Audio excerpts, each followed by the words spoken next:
అవినాష్, చెప్పుమ్మా.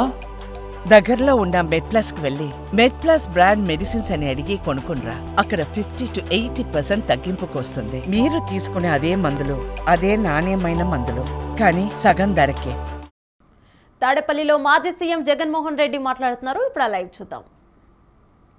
కేర్ను అవైలబుల్గా తీసుకొని వచ్చే కార్యక్రమం జరగగలుగుతుందా అని అంటే సాధ్యం చేసి చూపించింది కూడా వైఎస్ఆర్సీపీ ప్రభుత్వం.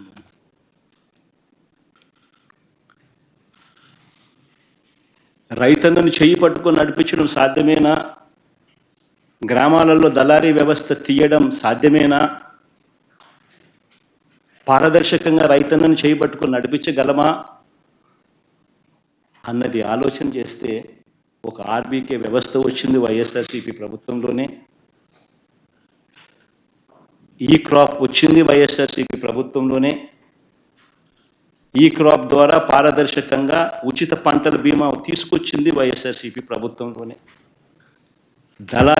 దళారీల వ్యవస్థే లేకుండా ఆర్బీకేల ద్వారానే కొనుగోలు చేసే పరిస్థితి ఎప్పుడు వచ్చింది అని అంటే వైఎస్ఆర్సీపీ ప్రభుత్వం. ఈరోజు నేను చెప్తా ఉన్నా, అన్ని వ్యవస్థలు ఈరోజు తిరోగమనమే. అన్ని వ్యవస్థలు ఈరోజు రైతన్నలు ఈరోజు ధాన్యం కొనుగోలు కార్యక్రమం ప్రతి రైతు కూడా 1720 రూపాయలు బస్తా అయితే ఎంఎస్పి ప్రకారం రావాల్సిన రేట్ అయితే 300 నుంచి 400 రూపాయలు తక్కువ రేటుకు ఈరోజు రైతు అమ్ముకోవాల్సిన పరిస్థితి. ధాన్యం కొనుగోలు చేయాల్సిన సమయంలో కొనుగోలు చేయడం లేదు.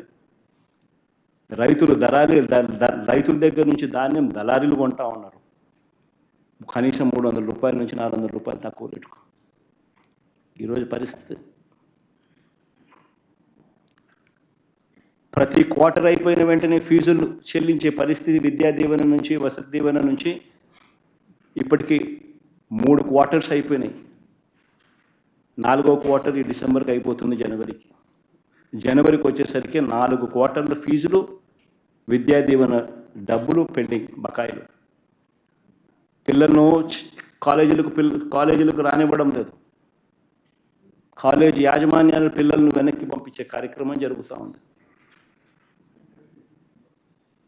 బడులకు పోవాల్సిన పిల్లలు, కాలేజీలకు పోవాల్సిన పిల్లలు ఈరోజు పంట పొలాలలో ఈరోజు పని చేసుకునే పరిస్థితిలో, వాళ్ళ కుటుంబానికి తోడుగా ఉంటూ పనులు చేసుకునే పరిస్థితిలోకి ఈరోజు వచ్చారు.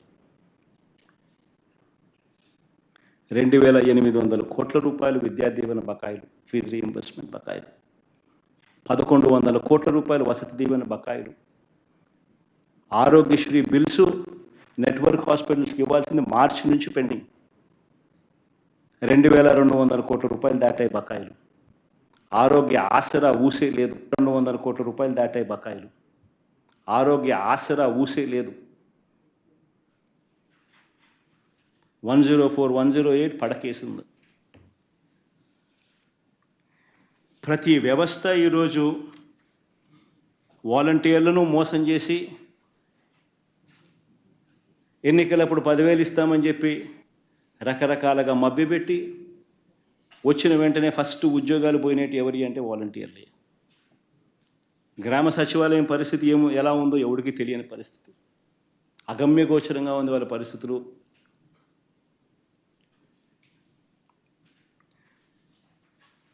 ఈరోజు ఇంత దారుణంగా ఉన్న ఒకవైపున వ్యవస్థలన్నీ కూడా దారుణంగా అప్పటితో కంపేర్ చేస్తే దారుణంగా వ్యవస్థలన్నీ కూడా వెనక్కిపోయిన పరిస్థితులు ఒకవైపున కనిపిస్తూ ఉంటే, మరోవైపున సంపద సృష్టి, ఇది వెరీ ఇంపార్టెంట్.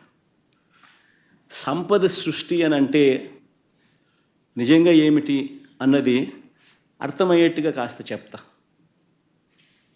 రాష్ట్రానికి ఉన్న ఆదాయాలను ఇంకా అదనపు ఆదాయం రాష్ట్రానికి వచ్చే విధంగా ప్రభుత్వం ఏదైనా కార్యక్రమాలు చేయగలిగితే దానిని సంపద సృష్టి అని అంటారు. అందులో భాగంగానే రాష్ట్రం పురోగతిని మనసులో పెట్టుకొని రాష్ట్రం ఫ్యూచర్లో ఇంకా ఎక్కువ డబ్బులు సంపాదించే మార్గాలు ఎక్కడున్నాయి అని చెప్పి ఆలోచన చేసి సంపద సృష్టి అన్నది నిజంగా జరిగింది ఎప్పుడు అని అంటే వైఎస్ఆర్సీపీ ప్రభుత్వంలో మాత్రమే జరిగింది. ఆంధ్ర రాష్ట్ర చరిత్రలో ఎప్పుడు చూడని విధంగా గవర్నమెంట్ రంగంలో 3 కొత్త పోర్టులు, సీ పోర్ట్స్,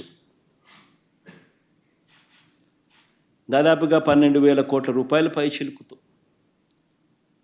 3 కొత్త పోర్ట్లు, 12-13 వేల కోట్ల రూపాయలతో 3 కొత్త పోర్ట్లు నిర్మాణం వేగంగా కూడా సాగి దాదాపుగా ఒక పోర్టు అయితే 65%, మరో పోర్టు దాదాపుగా 30-40%, ఇంకొక పోర్టు దాదాపుగా 25-30% పూర్తి కూడా అయిపోయింది అప్పటికి. ఈరోజు ఆ పోర్టులు కన్నా పూర్తవుతే ఆ పోర్టులకు ఫండింగ్ కూడా సమస్య కాదు. దానికి సెపరేట్గా మ్యారిటైమ్ కార్పొరేషన్ క్రియేట్ చేసి దానికి సెపరేట్ ఫండింగ్ ఆర్గనైజ్ చేసి సెపరేట్గా దానికి ఫండింగ్ ఎలాంటి ప్రాబ్లం లేకుండా చేసినాం.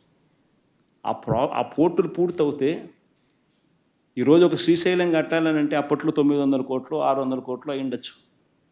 ఈరోజు అదే శ్రీశైలం కట్టాలంటే 50,000 కోట్లు తక్కువ కాదు. That is the value of assets. ఈ పోర్టులన్నీ రేపొద్దున లక్షల కోట్లకు వాల్యూస్ అవుతాయి. ఈ పోర్టులు కానీ ఈ మెడికల్ కాలేజెస్ కానీ ఇవన్నీ కూడా 17 కొత్త మెడికల్ కాలేజీలు కడతా ఉన్నాం. 17 కొత్త మెడికల్ కాలేజీలు, 5 మెడికల్ కాలేజీలు మా హయాంలోనే పూర్తయ్యాయి. మరో 3 మెడికల్ కాలేజీలు సీట్ల మెడికల్ కౌన్సిల్ ఆల్రెడీ సీట్స్ కూడా అలాట్ చేసినారు.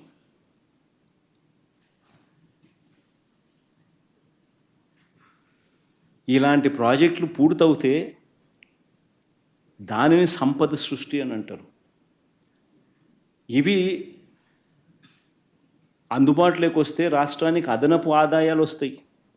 ఒక సీపోర్ట్ వస్తే ఆ సీపోర్ట్ చుట్టుపక్కల ప్రాంతాలన్నీ కూడా అభివృద్ధి చెందితే దానివల్ల జిఎస్డిపి పెరుగుతుంది, ఉద్యోగాలు వస్తాయి, పెరుగుదల కనిపిస్తుంది. మెడికల్ కాలేజీలు వస్తే ఖర్చులు తగ్గుతాయి, టెరిషరీ కేర్ అవైలబుల్గా ఉంటుంది.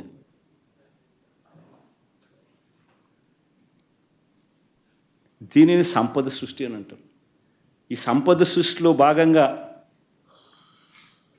మరో విప్లవాత్మక అడుగులు పడ్డాయి. అదేమిటో తెలుసా? ఆ రోజుల్లో నిజంగా మనమంతా కూడా చూస్తూ ఉన్న పరిస్థితులు.